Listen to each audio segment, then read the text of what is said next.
কখনো ছেলে মেয়েদেরকে কি দেয়া যাবে না?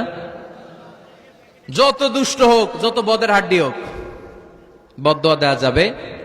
ওই সময় দোয়া করে ফেলবেন। বেশি রাগ আসলে কি করবেন? একটা দোয়া আপনি সেট করে নেবেন যে বেশি রাগ চলে আসলে আমি এই দোয়াটা করে দিব। ভালো দোয়া পারা যাবে? কারণ বাবা মা রাগের মাথায় যেটা বলে এটা কবুল করে নেয় কে? কাবা ঘরের একজন কালো ইমাম আছে, নাম ইমাম আল কালবানি। দেখছেন এই ইমামরে আপনারা? উনি লন্ডনে একটা ইন্টারভিউতে বলেছেন, আমার মায়ের বদদোয়া আমাকে কাবা ঘরের ইমাম বানিয়েছে। লন্ডনে একটা কনফারেন্সে উনি ইন্টারভিউ দিচ্ছিলেন। তো ওনাকে বলা হলো, কাবার সব ইমাম সাদা ইমাম, আপনি কালো মানুষ, কেমনি ইমাম হইলেন? উনি বললেন, আমার মায়ের বদদোয়া আজকে আমাকে কাবা ঘরের ইমাম বানিয়েছে। উনি বললেন, আমি ছোট্টবেলা অনেক বদের হাড্ডি ছিলাম, আমার মতো দুষ্ট আমার এলাকায় কোনো ছেলে ছিল না। মানুষের গালাগালি, মারামারি, দুষ্টামি, ভাঙচুর, চেঁচামেচি, চিৎকার, বিশৃঙ্খলা আমার মতো কেউ বেশি করতে পারতো না।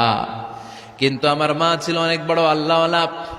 আমার মা জানতেন আল্লাহর কাছে দোয়া করার কত বড় পাওয়ার। আমার মা যখন আমার উপর রেগে যেতেন, আমার মা জানতেন রাগের মাথায় বদদোয়া দিলে বদদোয়া কবুল হয়ে যাবে। এজন্য যখনই আমি বেশি দুষ্টামি শুরু করে দিতাম, আমার মা রেগে আমারে বদদোয়া দিয়ে বলতেন, আল্লাহ তোরে হেদায়েত দেখ, আল্লাহ তোরে কাবা ঘরের ইমাম বানায় দেখ। মা যখন রেগে যেতেন, রেগে মেগে উনি সব সময় বলতেন, আল্লাহ তোরে হেদায়েত দেখ, তোরে কাবার ইমাম বানায় দেখ।